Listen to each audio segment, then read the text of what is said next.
When my neighbor knocked on my door in her bathrobe at 11 p.m., I thought it was the beginning of a disaster. I was wrong. It was the beginning of something real. It was one of those nights when everything felt too quiet. You know the kind I'm talking about. The kind where you can hear the refrigerator humming in the kitchen, and every little sound seems louder than it should be. Ryan had been staring at his laptop screen for the past 3 hours, trying to finish a report that was due the next morning. His eyes were starting to hurt, and he'd already had way too much coffee. He'd moved into this apartment building just 3 weeks ago. It was one of those older buildings with thick walls and creaky floors, the kind of place that had character, people said, which usually meant it had problems but looked nice enough that you didn't mind too much. Ryan was on the 3rd floor, apartment 3B, right across from 3C. The breakup with Jennifer was still fresh. 6 months they'd been together, and then one day she just said it wasn't working. No big fight, no drama, just a quiet ending that somehow hurt more than if there had been screaming and tears. So Ryan threw himself into work, into this new place, into building something that felt like a fresh start. He'd only met his neighbor from 3C once, maybe a week after moving in. They'd bumped into each other at the mailboxes downstairs. Her name was Lisa. She had this confident way about her, the kind of person who seemed like they had everything figured out. Dark hair pulled back in a ponytail, always seemed to be rushing somewhere important. They'd exchanged the usual neighbor pleasantries. She worked in marketing for some company downtown. He was in software development. They both smiled, said they should grab coffee sometime, and then never did because that's what neighbors always say. The knock on his door came at exactly 11:14. Ryan knew because he'd just looked at the clock, wondering if he should call it a night and finish the report in the morning. The sound startled him so much he actually jumped a little in his chair. Who knocks on doors at 11 at night? He walked to the door, feeling a bit cautious. Through the peephole, he could see Lisa standing there. She was wearing a white bathrobe, the fluffy kind you see in hotel bathrooms. Even through the distorted fisheye view of the peephole, he could tell something was wrong. Her posture was different from that confident woman he'd met at the mailboxes. Ryan opened the door slowly. The hallway light was dim, one of those energy-saving bulbs that never seemed quite bright enough. Lisa was standing there, and up close he could see her eyes were red. Her mascara had run a little, leaving faint dark traces down her cheeks. She was hugging herself, one hand clutching the robe closed at her chest. "Hey," she said, her voice cracking slightly. "I'm so sorry to bother you this late. I know we barely know each other, but I saw your light was still on and I just needed to not be alone right now. Is it okay if I come in for a minute?" Ryan's mind raced through a dozen different scenarios. Was she in danger? Was someone after her? But there was something in her voice that told him this was different. This was emotional pain, not physical danger. He stepped back and pulled the door open wider. "Of course, yeah, come in," he said. She stepped inside quickly and he closed the door behind her.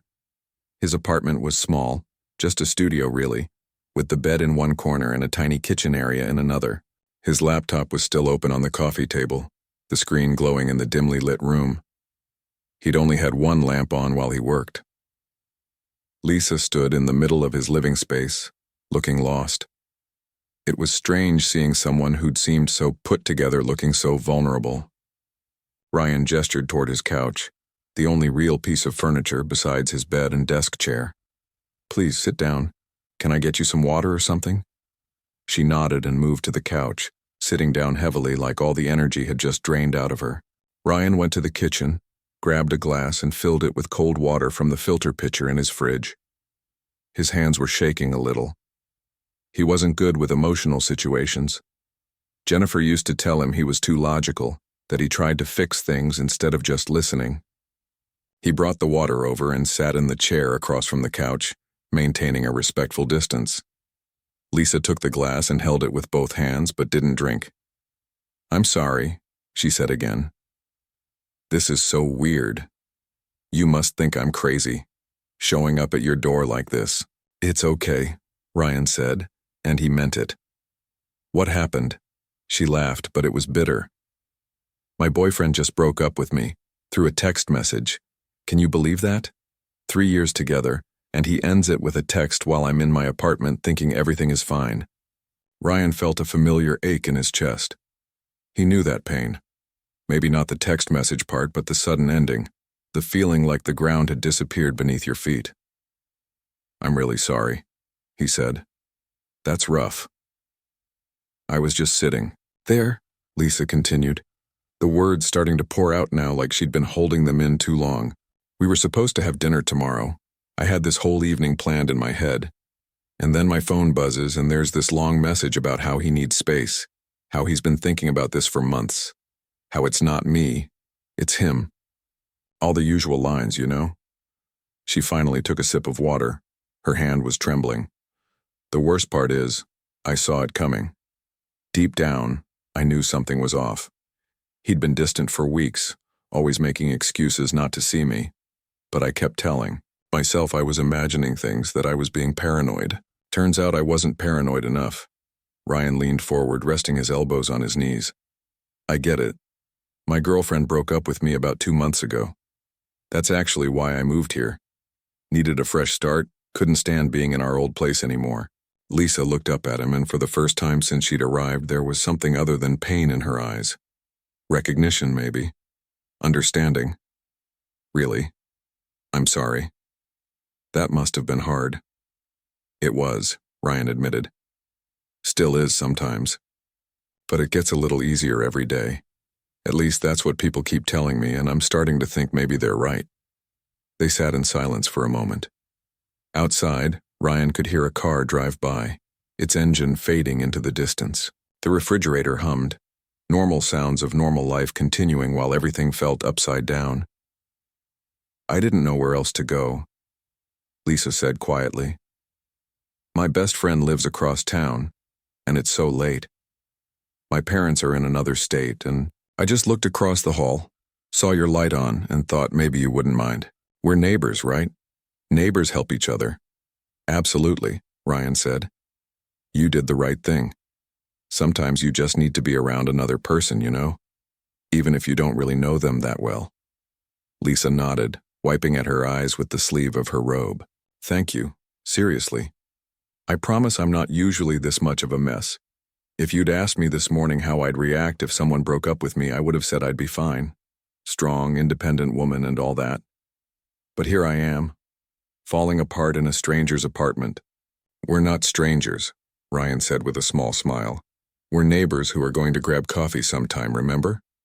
That got a real laugh out of her, small but genuine. "Right. The coffee we never actually scheduled." "Well, after tonight, I think we're definitely past the coffee stage. This is more like we've already been friends for years." She smiled, and it transformed her face.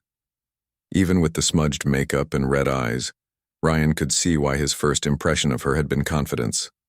She had a strength about her, something that was still there even when she was hurting. "Can I ask you something?" Lisa said. "When your girlfriend broke up with you, how long did it take before you stopped feeling like you'd been hit by a truck?" Ryan thought about it. "Honestly, I'm still working on that part. But the first week was definitely the worst. Then it starts to feel less like a truck and more like a really bad flu. You know it'll pass, but while you're in it, everything just feels terrible." "That's encouraging," she said with a dry laugh. "But here's the thing," Ryan continued. "Looking back now, I can see all the ways that relationship wasn't right. Not that she was a bad person or anything. We just weren't good together, not really. We were comfortable, and comfortable isn't the same as happy." Lisa was quiet for a long moment, thinking about that. Then she nodded slowly. Yeah, you might be right about that. The thing about late-night conversations is they have a different quality than daytime talks. Something about the darkness outside, the feeling that the rest of the world is asleep, makes people more honest, more willing to say things they might hold back in the bright light of day." Lisa had stopped crying, though her eyes were still puffy. She'd finished the water, and Ryan had gotten her another glass. They'd moved past the immediate shock of the breakup and into deeper territory. "Want to know the really pathetic part?" Lisa said, staring into her water glass like it might have answers. "I think I stayed with him because I was scared. Scared of being alone. Scared of starting over. Scared of being one of those women who's single in their 30s and everyone feels sorry for." Ryan settled back in his chair. That's not pathetic. That's human. We all do that, stay in situations that aren't right because change is terrifying. Did you do that? With your ex? He thought about Jennifer, about their last few months together. The dinners where they ran out of things to say. The weekends spent doing their own things in the same apartment. The way they'd stopped really looking at each other. Yeah, he admitted. I think I did. We'd been together for 6 months, but honestly, I knew after 3 that something was off. She was great on paper, you know, smart, successful, pretty, but there was no spark. We were like roommates who occasionally kissed. Occasionally? Lisa raised an eyebrow, a hint of her earlier humor showing through. Well, very occasionally by the end, Ryan said with a self-deprecating grin. But that's not the point. The point is, I convinced myself that mature relationships didn't need sparks, that the butterflies and excitement were for teenagers and adults built something stable and comfortable. And now I think I was wrong. I think you can have both. Stability and excitement, comfort and passion. I think I settled because I was scared too. Lisa shifted on the couch, pulling her legs up underneath her. The bathrobe was thick and fluffy, obviously expensive, probably a gift from the now ex-boyfriend. He used to tell me what to wear, she said suddenly. Not in an obvious way. Just little comments. Like if I wore something colorful, he'd say I looked like I was trying too hard. If I wore makeup, he'd say he preferred me natural. But then if I didn't wear makeup, he'd ask if I was feeling okay because I looked tired. Ryan felt a flash of anger on her behalf. That's not okay. I know. I know that now. But when you're in it, you don't see it clearly. You think maybe he's right. Maybe you are trying too hard. You start second-guessing yourself. And before you know it, you're asking his opinion on everything, and you've forgotten how to trust your own judgment. She was getting worked up again, her voice rising slightly. Ryan let her talk. Sometimes people just needed to get it all out. And my friends, she continued, they tried to tell me. They'd make little comments asking if I was happy, saying they missed the old me. But I'd defend him, tell them they didn't understand, that relationships require compromise, that they were being judgmental. They were worried about you. I know that now. God, I was so stupid. You weren't stupid, Ryan said firmly. You were in love, or thought you were. It's easy to look back and see the problems. It's harder when you're living it day by day. Lisa looked at him, really looked at him, for the first time since she'd arrived. How are you so understanding about all this? Most guys I know would have probably tried to change the subject by now or fix the problem somehow. Ryan laughed. Oh, I definitely want to fix it. That's my default setting. But my ex taught me that sometimes people don't want solutions. They just want someone to listen. She was right about that, at least. She sounds smart. She is. We just weren't right for each other. Outside, it had started to rain. Light drops at first, then heavier, pattering against the windows. The sound was soothing somehow, like the world was providing background music for their conversation. Lisa stood up suddenly, swaying a little. Ryan tensed, ready to help if she needed it, but she steadied herself. I should probably go, she said. I've already taken up so much of your time, and you were clearly working on something when I showed up. It can wait, Ryan said, but he stood too. But if you need to go, that's okay. Are you sure you're all right? You don't have to face your apartment alone tonight if you don't want to. I'll be okay, she said, but her voice wavered. She took a step toward the door, and that's when it happened. The corner of his coffee table was sharp, a modern design with angular edges. Lisa's bathrobe had a belt, tied loosely at her waist. As she turned, the belt caught on the corner of the table. She didn't notice at first, took another step. And suddenly the robe was tugging loose. Oh no, she gasped, grabbing at the fabric. But it was already sliding off one shoulder. Ryan immediately looked away, turning his back. It's okay, just hang on. But then he heard her laugh. Not a panicked laugh, but one of those laughs that comes when everything is so ridiculous you can't help it. The kind of laugh that releases tension and absurdity all at once. Of course, she said between giggles. Of course this would happen. Because tonight wasn't already embarrassing enough. Let's add wardrobe malfunction to the list. Ryan kept his back turned, but he was smiling too. Do you need help? I can grab you a blanket or something. No, I've got it, she said, still laughing. Okay, I'm decent. Well, as decent as someone in a bathrobe can be. He turned back around. She'd retied the robe, but her face was red and she was shaking her head at the absurdity of it all. I am so sorry, she said. This is officially the most embarrassing night of my life, and considering I once fell off a stage during a work presentation, that's saying something. Don't worry about it, Ryan said. Actually, wait here a second. He went to his closet, pulled out an old college sweatshirt and a pair of sweatpants with a drawstring. They'd be too big on her, but they'd work. Here, he said, offering them to her. Why don't you change into these? That robe seems to have it out for you. Lisa took the clothes gratefully. Where can I change? Ryan gestured to the bathroom, a tiny space barely big enough to turn around in, but it had a door. She disappeared inside and he heard the lock click. He took the opportunity to straighten up a bit, moving his laptop off the coffee table, adjusting the couch cushions. When she emerged a few minutes later, she looked completely different. The sweatshirt hung off her shoulders and she'd rolled up the sweatpants several times so she wouldn't trip. Her hair was down now, no longer pulled back, and she'd washed her face. Without the makeup, she looked younger, more vulnerable, but also more real somehow. Better? Ryan asked. Much, she said. Thank you. I'll wash these and get them back to you. No rush. She stood there holding the folded bathrobe, looking uncertain. I should really go now. I've bothered you enough for one night. But she didn't move toward the door, and Ryan realized she didn't want to go back to her empty apartment, to sit alone with her thoughts and the ghost of a relationship that had just ended. He'd been there. He knew that feeling. You know, he said carefully. It's pretty late. And you've had a rough night. If you want to crash on the couch for a bit, that's totally fine. I mean, just to sleep or rest or whatever. No pressure either way. Lisa bit her lip, considering. Are you sure? I really have already imposed so much, I'm sure. Besides, what are neighbors for, right? She smiled, and it was tired but genuine. Okay, just for a little while. Thank you, Ryan. Really. I don't know what I would have done if your light hadn't been on tonight. Probably would have called your friend, gotten in your car, driven across town. You would have been fine. Maybe, but this was better. Lisa ended up sitting on his couch for the next 2 hours, and somewhere in those hours the conversation shifted. They'd moved past the breakup, past the immediate pain, and into the territory of real getting-to-know-you talk. The kind that usually takes weeks or months, but sometimes happens in one night when circumstances are right. Ryan had made tea, some chamomile blend his mom had sent him that he'd never bothered to try. They sat in the dim light. Rain still falling outside, and just talked. Okay. But seriously, Lisa said, wrapped in a throw blanket he'd found in his closet. You moved across town because of a breakup? That seems extreme. It wasn't just the breakup, Ryan explained. We'd moved into that apartment together. Everything there reminded me of her. Her coffee mug in the kitchen, the plant she'd bought that I kept forgetting to water, the way the light came through the bedroom window in the morning. I couldn't move forward when I was surrounded by the past. I get that.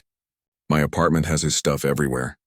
His toothbrush in the bathroom, his favorite beer in the fridge, his jacket on the hook by the door. He hasn't even come to get it yet.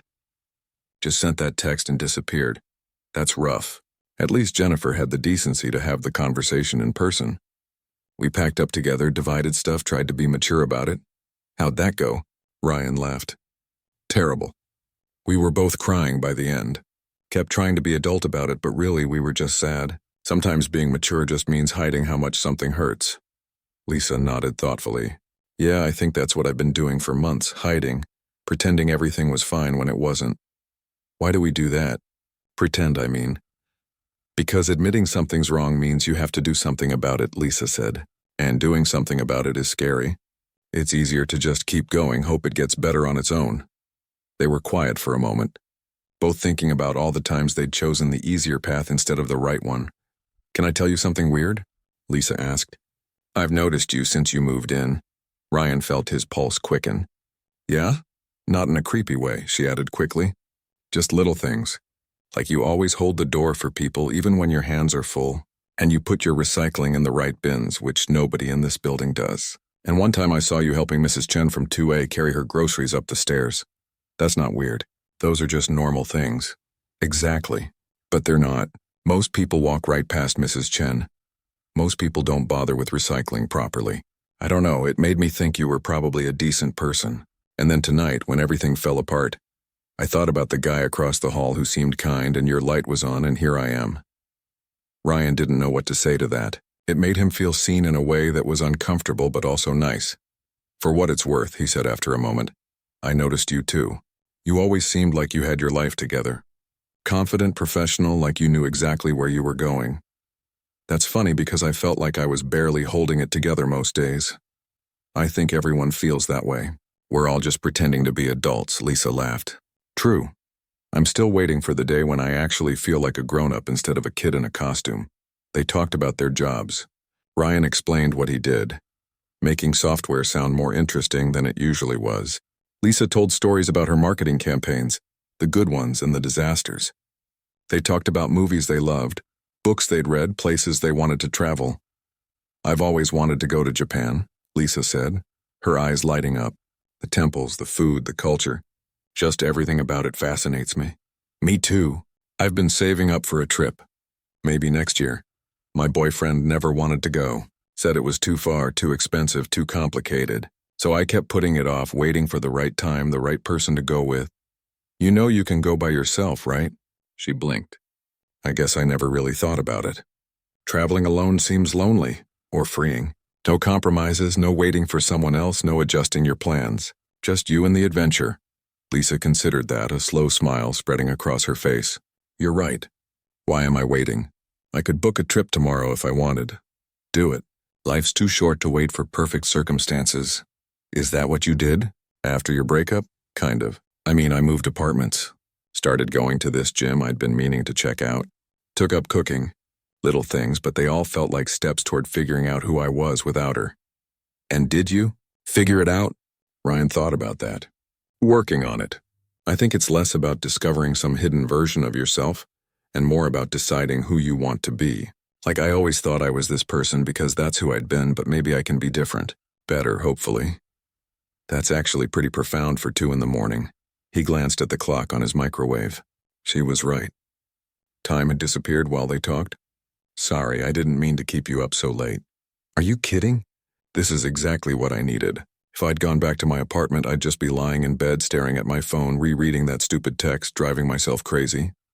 "Yeah, I remember that phase. The constant checking, hoping for a different message, some explanation that would make it all make sense." "Does it ever make sense?" "Not really. But eventually you stop looking for sense and start looking forward instead." Outside, the rain had stopped. The clouds were starting to break apart, and through Ryan's window they could see a sliver of moon.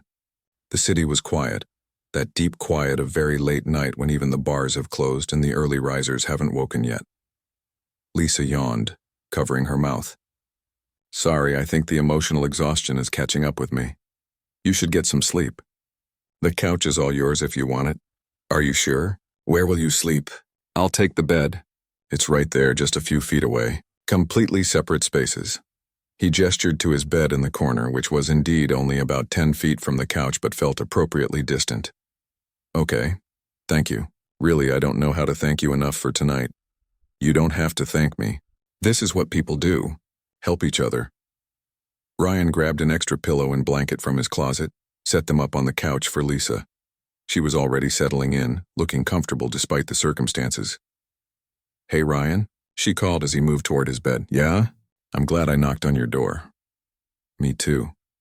He turned off the main light, leaving just a small lamp on in case she needed it during the night. As he lay in his own bed, he could hear her breathing settle into the rhythm of sleep. It was strange having someone else in his space. He'd gotten used to being alone these past months, but it wasn't uncomfortable. It was actually kind of nice knowing someone else was there.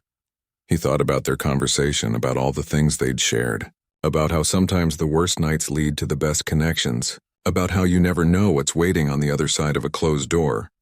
Morning came slowly, the kind of gray winter morning where the sun takes its time showing up.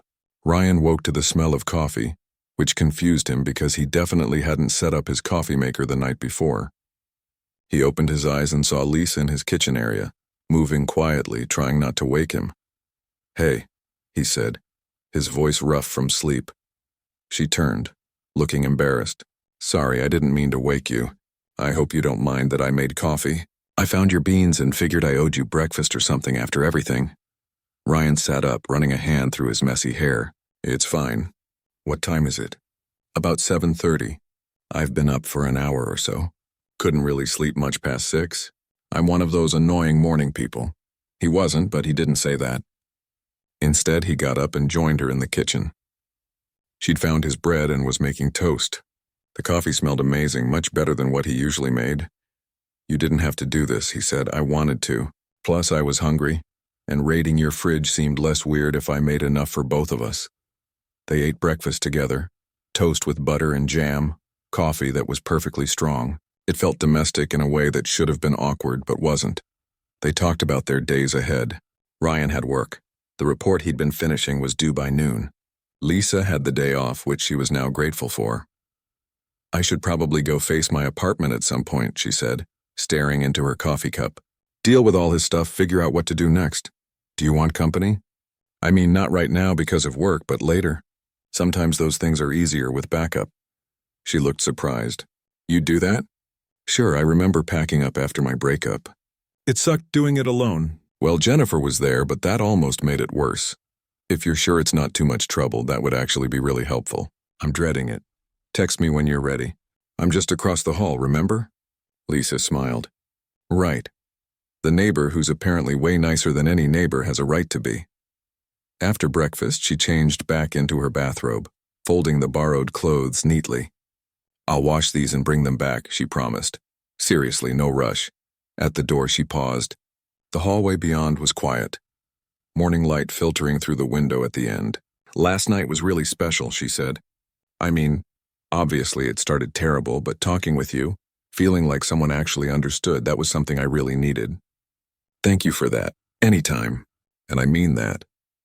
If you need to talk or just not be alone, my door's open. She gave him a quick hug, surprising them both. Then she was gone, slipping across the hall to her own apartment, closing the door softly behind her. Ryan stood in his doorway for a moment, processing everything. Then he went back inside, showered, got ready for work. He finished his report, sent it in, handled his meetings. But part of his mind kept drifting back to the night before, to the conversation, to Lisa's laugh when her bathrobe had caught on the table. Around 5, his phone buzzed. A text from a number he didn't recognize. Hey, it's Lisa from across the hall. Got your number from the building directory. Hope that's okay. I'm ready to deal with the apartment situation if you're still willing to help. He texted back immediately. Absolutely. Give me 20 minutes to wrap up work? Perfect. Thank you. When Ryan knocked on her door 20 minutes later, she opened it looking determined. She'd changed into jeans and an old t-shirt, her hair pulled back in a ponytail. The apartment behind her was similar to his in layout but decorated completely differently. Where his was minimalist and a bit empty, hers was full of color, plants on the windowsill, art on the walls. Come in, she said. Sorry about the mess. I haven't really cleaned since yesterday. The apartment looked fine to Ryan. Where do you want to start? I'm thinking the bedroom. His clothes are in the closet, some things in the dresser. I just want them out of my space. They worked together, pulling clothes from hangers, folding them into boxes Lisa had gotten from the recycling room. She was quiet at first, methodical, but then she started talking. This shirt, she held up a blue button down. He wore this on our first date. I remember thinking he looked so handsome. Isn't it weird how objects hold memories? Yeah. I had to get rid of a coffee mug after my breakup because every time I saw it, I thought of Sunday mornings with Jennifer. Did it help? Getting rid of stuff? It did. Not immediately, but eventually. It's hard to move forward when you're surrounded by the past. They filled 3 boxes with his belongings. Clothes, toiletries, some books he'd left, a phone charger. Random things that accumulate when 2 lives merge. Lisa was holding up well until they found a shoebox in the back of the closet. Oh no, she said quietly. What is it? She opened the box. Inside were photos, ticket stubs from movies, a dried flower, a birthday card. All the little mementos of a relationship. I made this, she said. Last year for our anniversary. I was so proud of it, thought it was romantic. He barely looked at it. Ryan sat down beside her on the floor. That's rough. I put so much effort into this relationship, she said, her voice breaking. So much of myself. And he just ended it with a text. Didn't even have the courage to do it in person. He's a coward then. You deserve better than that. She closed the box, set it aside. I know. I just wish knowing that made it hurt less. They kept working. The bathroom was next. clearing out his shampoo, his razor, all the daily things that showed someone had shared this space. Then the kitchen, finding his favorite beer, the hot sauce he liked that she hated, the protein powder he'd leave on the counter. You know what's crazy? Lisa said as they worked. I'm not even sure I loved him anymore. Maybe I hadn't for a while, but it still hurts. The rejection, the way it ended, the feeling that I wasted 3 years. It wasn't waste, Ryan said. You learned things, grew, figured out what you don't want in a relationship. That's valuable, I guess. Right now it just feels like time I can't get back. By the time they finished, it was dark outside. 4 boxes sat by her door, ready to be picked up or thrown out, whatever she decided. Her apartment looked different now, emptier but somehow lighter, more like her space and less like their space. Thank you, Lisa said, collapsing on her couch. I couldn't have done this alone. Ryan sat in a chair across from her. Yes, you could have, but I'm glad you didn't have to. She ordered pizza, insisting on paying since he'd helped. They ate straight from the box, too tired to bother with plates. The conversation was easier now, more relaxed. They talked about nothing important. TV shows they were watching, the weird noise the pipes in the building made, how Mrs. Chen had stopped Ryan that morning to tell him about her grandson. She talks about him constantly, Ryan said. I now know more about this kid than I know about my own cousins, Lisa laughed. She does that to everyone, but she's sweet. Did you know she used to be a teacher? Back in China before she came here. Really? She never mentioned that. Yeah, I helped her with some mail once and we got talking. She has incredible stories. You should ask her about them sometime. It was nice, this easy back and forth. The stress of the day was fading, replaced by comfortable companionship. When the pizza was gone and the conversation had lulled, Ryan stood to leave. I should let you get some rest, he said. Yeah, I'm exhausted. Today was a lot. At the door, Lisa stopped him again. Ryan, I meant what I said last night. I'm really glad I knocked on your door.